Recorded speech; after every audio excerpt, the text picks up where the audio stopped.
While Rian Johnson made his feature directorial debut with the criminally underrated Brick, it wouldn't be until 2019's Knives Out that the filmmaker would really get the chance to fully play around in the murder mystery genre with a proper budget. Anchored by Daniel Craig's Benoit, Blanc, the film was a massive success with both critics and audiences, grossing over $300 million worldwide on a $40 million budget, as well as earning an Oscar nod for Best Original Screenplay. Oh, it's great. Obviously, a sequel was a no-brainer with the follow-up Glass Onion transporting us from chilly New England to sunny Greece. Daniel Craig returns as the famous sleuth, but a whole new lineup of suspects join him on this whodunit. Like its predecessor, the film also received critical acclaim for its direction, screenplay, performances, and musical score. It's also notable for receiving the widest theatrical release ever for a Netflix film in the US and Canada, and grossing an estimated $15 million at the box office. Here it is. Since Rian Johnson is hard at work creating the case for the next installment, now's an opportune time to examine these two mysteries side by side. So which film will be our prime suspect in this investigation? Be warned, there will be spoilers. It's time for Face Off! Disclaimer. No actual science was used to determine the outcome of Face Off. Your results may vary. Please do not consume Face Off if you are allergic to conjecture, opinion, or general nonsense. Round 1. Cast and cameos. Sure, Daniel Craig is the marquee name here, but it's really Ana de Armas who completely shoulders the majority of Knives Out as Marta, Harlan's nurse. The rest of the film cast is a deep bench that consists of Christopher Plummer as Harlan Thrombey, an 85-year-old prolific crime novelist; Jamie Lee Curtis as Linda, Harlan's eldest daughter, who is joined by her on-screen husband Richard, portrayed by Don Johnson. Michael Shannon shows up as Walt, Harlan's youngest son. His wife Donna is played by Ricky Lindholm. Toni Collette joins the party as Joni, the widow of Harlan's deceased son Neil. Chris Evans relishes in the douchey role of Hugh Ransom Drysdale, Linda and Richard's son and Harlan's grandson. Jaden Martell has a small role as Jacob, Walt's son, a.k.a. The Nazi child masturbating in the bathroom. Catherine Langford turns up as Meg, Joni's daughter and Harlan's granddaughter. Edie Patterson has a brief but pivotal role as Fran, Harlan's housekeeper. Lakeith Stanfield teams up with Craig's Benoit as Detective Lieutenant Elliot. The legendary Frank Oz cameos as Alan Stevens, Harlan's counsel. Did you just Google that? I did just Google that. Kay Callan plays Harlan's mother, Juanita, or Great Nana. M. Emmett Walsh makes a quick appearance as a security guard. Joseph Gordon-Levitt has an off-screen voice cameo as Detective Hard Rock, which sounds like a name in a bad porno, but it's a character on a parody of Law & Order. You slashed his face open, you left him bleeding in the street like a stuck pig, then you crushed his skull with a forklift and burned his hands off to erase the fingerprints. Johnson regular Noah Segan makes a minor appearance as Trooper Wagner. For Glass Onion, Johnson keeps it just as lively and distinctive as the first one's roster. Those who receive the invite for this outing include Daniel Craig's private investigator Benoit Blanc, Edward Norton as Miles Braun, a billionaire and owner of a large tech company called Alpha; Janelle Monáe as a standout performance as Andy and Helen Brand, twin sisters, with the former being Miles' ex-business partner. Catherine Hahn reports for duty as Claire, the governor of Connecticut, who's running for the U.S. Senate. Leslie Odom Jr. steps into the role of Lionel, the head scientist for Miles' company. Kate Hudson crushes it as the delightfully dumb Birdie J, who has some of the film's best lines. What is reality? Jessica Henwick plays Peg, Birdie's long-suffering assistant. Dave Bautista has an integral role as Duke Cody, a video game streamer and men's rights activist. Madeline Klein tags along as Whiskey, Duke's girlfriend and Twitch channel assistant, with aspirations of her own. Additionally, Ethan Hawke cameos as Miles' assistant, who gives everyone a dose of something that ostensibly helps with COVID-19. What is that? Is that some kind of disinfectant? Oh, you're good. Jackie Hoffman plays Duke's mother in an underrated role. Dallas Roberts appears as Claire's husband. The dashing Hugh Grant cameos as Philip, Blanc's domestic partner. Noah Segan shows up, but in a different role as everyone's favorite stoner bro, Daryl. ignore me. Joseph Gordon-Levitt makes his off-screen cameo as the voice of the hourly dog. What is that? That's the hourly dong. That's not even mentioning the dizzying array of celebrities playing themselves, including Angela Lansbury, Stephen Sondheim, Natasha Lyonne, Kareem Abdul-Jabbar, Yo-Yo Ma, Serena Williams, along with Jared Leto and Jeremy Renner's likenesses being used for kombucha and hot sauce, respectively. Whew. These films' ensembles are more stacked than a Marvel movie. However, if we gotta go with one, verdict, Glass Onion. All right, when's the murder mystery start? Round 2, Murderous Mystery. The first film follows Benoit Blanc investigating the death of Harlan Thrombey, the patriarch of a wealthy, dysfunctional family. Harlan's death was initially viewed as a suicide, with the author slitting his own throat. Yet Benoit Blanc received an anonymous letter imploring him to investigate further. Upon closer examination, Blanc learns that Harlan had strained relationships with his family. In fact, on the day of his death, Harlan threatened to expose his son-in-law Richard for cheating on his daughter Linda, cut off his daughter-in-law Joni's allowance for stealing from him, fired his son Walt from his publishing company, and had a tempestuous altercation with his grandson Ransom.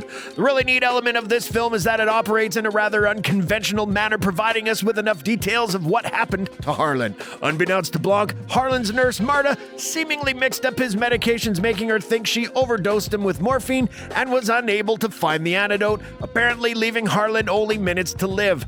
Wanting to spare Marta's family from scrutiny since her mother is an undocumented immigrant, Harlan gives her instructions for a false alibi, then slits his own throat. Johnson reveals that Ransom was behind the malicious plot, but the filmmaker continues to subvert expectations by revealing that Marta did not kill Harlan and the only cause of his death was suicide. If Harlan had listened to you and called the ambulance,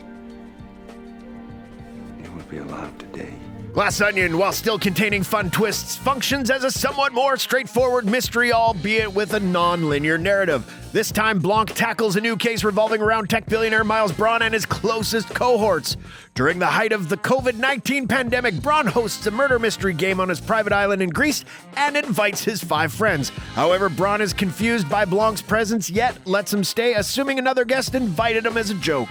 Blanc tries to warn Miles that he's giving his guests a genuine opportunity to actually kill him, since many of them harbor motives to do so. After an argument with the rest of the group, Andy storms off. Shockingly, Duke collapses and dies after drinking from Miles's glass, seemingly intended to poison Miles. The panic group suspects Andy. Well, it turns out that Andy is really her twin sister Helen Brand, impersonating her in order to help look for evidence of her murder, an idea of Blanc's. And Benoit deduces that no one is really trying to kill Miles. He made it look that way so he could cover up the real crime, him killing Andy Brand to silence her over the true ownership of Alpha. The film intentionally misleads its audience, and once the reveals are laid to bear, it gives us new insights and further context into what we've seen already. That said, as soon as the twin twist is divulged, it becomes fairly obvious who the real killer is, which is sort of the whole point. Hence the metaphor of the glass onion.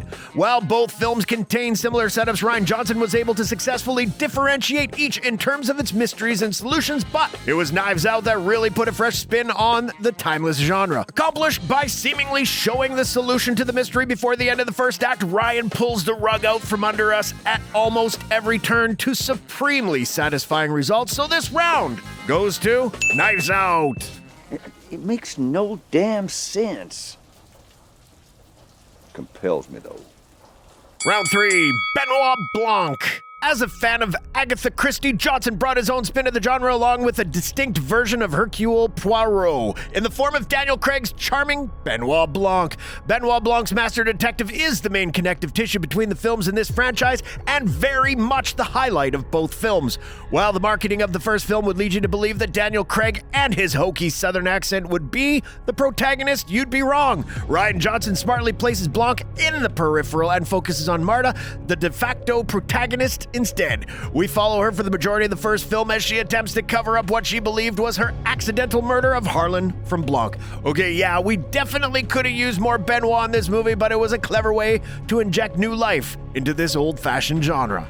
At first, it seems that Rian Johnson dumbed down Benoit considerably in Glass Onion, with him acting giddy and befuddled throughout the first half. However, we later learned that this was part of his ruse to lower everyone's guard, since he needed to be unassuming so Helen Brand, who he's teaming up with, can freely investigate her twin sister's murder on the island. That is your chance to snoop.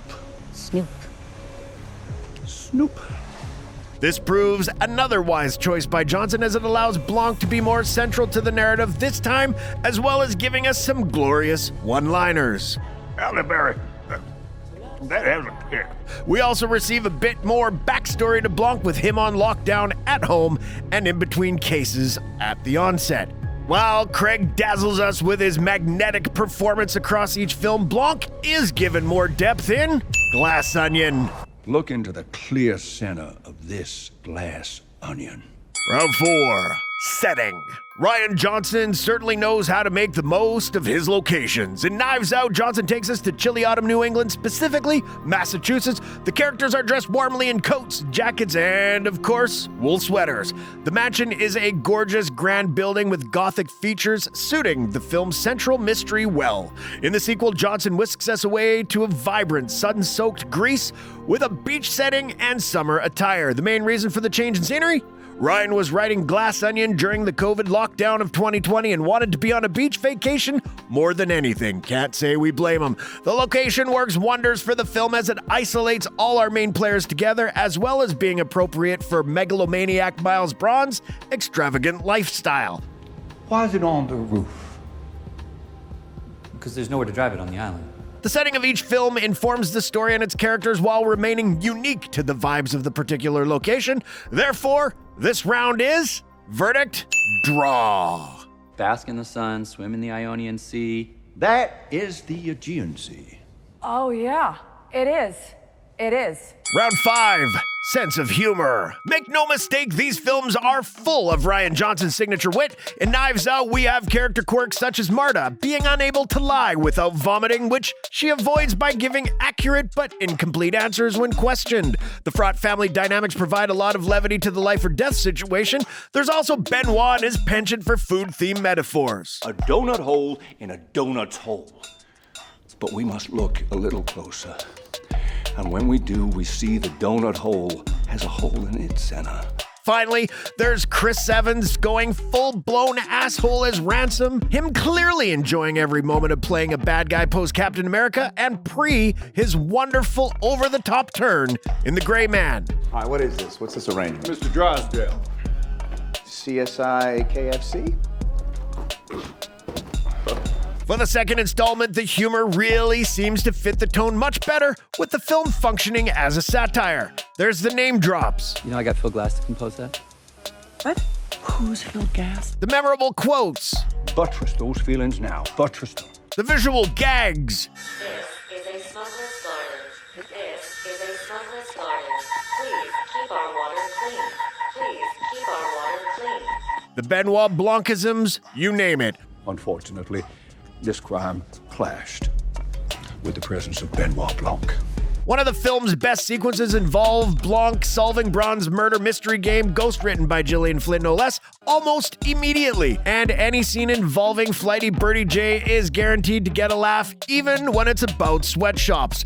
Please tell me you did not think sweatshops are where they make sweatpants. It all adds up to one hell of a good time, and for that reason, this round goes to Glass Onion. Oh, if I ever meet Jared Leto, I'm gonna whoop his kombucha brewing ass. So upon completing our investigation, we've come to the final conclusion, which finds Glass Onion as the culprit. We mean winner. What do we win? What do you mean? What do you want? No, nothing. I just thought maybe there was a prize or something. This was not an easy choice by any means, as both films bring something fresh and intriguing to the well-worn mystery genre. And with Johnson outdoing himself on each subsequent film, we're extremely excited to see what crime Benoit Blanc becomes embroiled in next. Who knows, maybe Benoit Blanc will finally meet the Muppets in the next film. One can only hope.